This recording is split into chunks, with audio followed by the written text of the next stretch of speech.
Global skill development mission में आपका स्वागत है। पिछले सेशन में हमने वेरिएबल्स के स्कोप की जानकारी ली। एक ब्रीफ इंट्रोडक्शन, हमारे पास वेरिएबल स्कोप होता क्या है। वेरिएबल स्कोप का अर्थ है कि हम कहाँ पे अपना वेरिएबल प्रयोग कर सकते हैं और कहाँ तक उसकी एक्सेसिबिलिटी है, ये तय करता है एक वेरिएबल स्कोप। अगर हम लोकल वेरिएबल की बात करें तो लोकल वेरिएबल जो है वो किसी फंक्शन के अंतर्गत ही डिक्लेयर किया जाता है और उसे एक्सेस भी आप किसी फंक्शन के अंतर्गत ही कर पाएंगे। यदि आप शो डेटा में किसी वेरिएबल को डिक्लेयर करवाते हैं तो वो केवल शो डेटा में ही प्रयोग हो पाएगा। जैसे हमने यहाँ एक एक्स वेरिएबल डिक्लेयर करवाया है और अगर मैं इसे प्रयोग करना चाहता हूँ तो शो डेटा के ब्लॉक में ही इसे प्रयोग कर पाऊंगा। अगर मैं इसे बाहर प्रयोग करने की कोशिश करूंगा तो यह एग्जीक्यूट नहीं होगा और एरर मेरे पास अवेलेबल रहेगा PHP में। तो हमें जब भी किसी लोकल वेरिएबल को डिक्लेयर करवाना है तो वो किसी फंक्शन के अंतर्गत रहेगा और उसकी एक्सेसिबिलिटी भी फंक्शन के ब्लॉक तक ही रहेगी। और अगर हम ऐसा कोई वेरिएबल डिक्लेयर करवाना चाहते हैं जो ग्लोबली डिक्लेयर हो, जिसकी वैल्यू पूरे के पूरे प्रोग्राम में हम एक्सेस कर पाएं, चाहे वो किसी भी फंक्शन में हो या फंक्शन के बाहर हो, तो ऐसे केस में हम उसे यहाँ पे लोकल वेरिएबल डॉट PHP मैंने एक प्रोग्राम बनाया हुआ है जिसमें एक फंक्शन है शो डेटा के नाम से। शो डेटा में मैं यहाँ से इसे एंटर कर देता हूँ ताकि ज़्यादा क्लियर हो जाए। यहाँ से मैं एक वेरिएबल इनिशियलाइज करवाता हूँ x के नाम से और उसमें वैल्यू असाइन कर देता हूँ 5। अब मैं इस वैल्यू का प्रिंट देखना चाहता हूँ तो आप देखेंगे यहाँ पे अगर मैं रिफ्रेश करूँ तो प्रिंट अवेलेबल है x = 5। यहाँ पे ये लाइन जो है इसने इसे प्रिंट कर दिया है। अब यहाँ पे मेरे फंक्शन का बॉडी खत्म है, अर्थात यहाँ तक इसका स्कोप अवेलेबल है।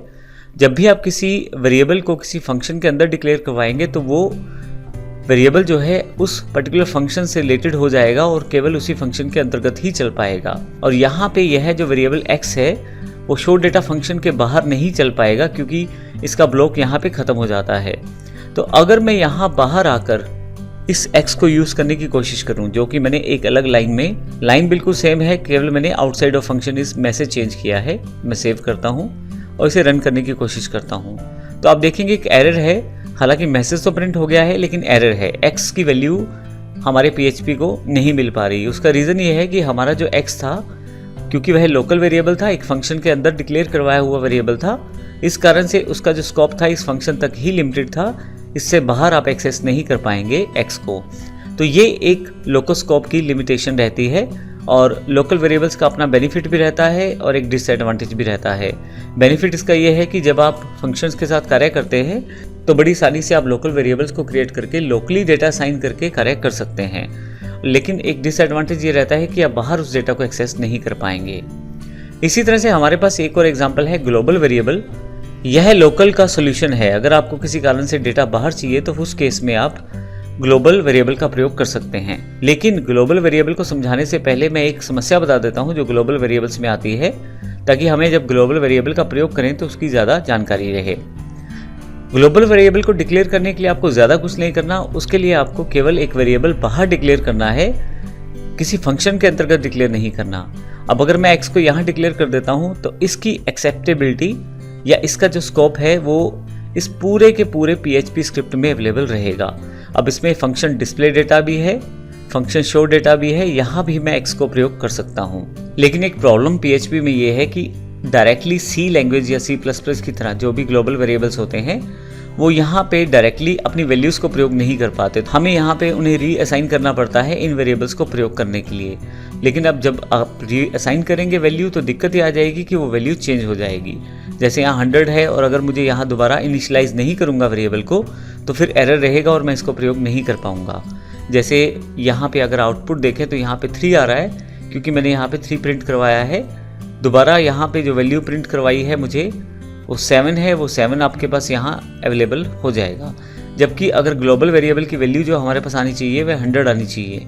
अब ये समस्या हमारे साथ ये आती है कि हम इसे री इनिशियलाइज हमें करवाना पड़ता है।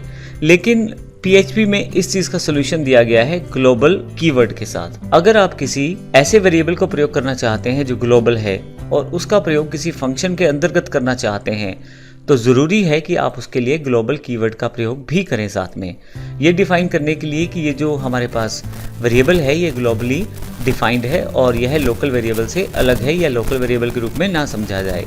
तो इसके लिए मुझे यहाँ ग्लोबल का प्रयोग करना पड़ता है। इसके लिए मेरे पास एक एग्जाम्पल और है ग्लोबल वेरिएबल 1 के रूप में। तो अब यहाँ पे यदि आप देखें तो फंक्शन डिस्प्ले डेटा में ग्लोबल का प्रयोग किया गया है और नीचे फंक्शन शो डेटा में भी ग्लोबल कीवर्ड का प्रयोग किया गया है। और अगर आप देखें तो सभी में आउटपुट 100 है। तो ग्लोबल वेरिएबल्स को एक्सेस करने के लिए फंक्शंस में हमें ग्लोबल कीवर्ड का प्रयोग करना पड़ता है। अगर आप नहीं करेंगे तो उसे एक लोकल वेरिएबल की तरह ही प्रयोग कर लिया जाएगा। तो इस तरह से हमें ध्यान रखना है ग्लोबल वेरिएबल और लोकल वेरिएबल। और एक्चुअल में ग्लोबल वेरिएबल का फ़ायदा क्या है? अगर आप ग्लोबली यानी कि सबसे ऊपर एक वेरिएबल को वैल्यू असाइन कर देंगे तो आप सभी जगह उसे एक्सेस कर सकते हैं पूरे प्रोग्राम में, जैसे कि हम लोकल वेरिएबल में नहीं कर पाते थे। इसमें पूरी की पूरी एक्सेसिबिलिटी रहेगी पूरे प्रोग्राम में। तो इस तरह से हम ग्लोबल वेरिएबल और लोकल वेरिएबल का प्रयोग कर सकते हैं प्रैक्टिकली। अगले सेशन में हम बात करेंगे स्टैटिक वेरिएबल्स की। स्टैटिक वेरिएबल्स क्या हैं और किस प्रकार से प्रयोग किए जा सकते हैं। धन्यवाद।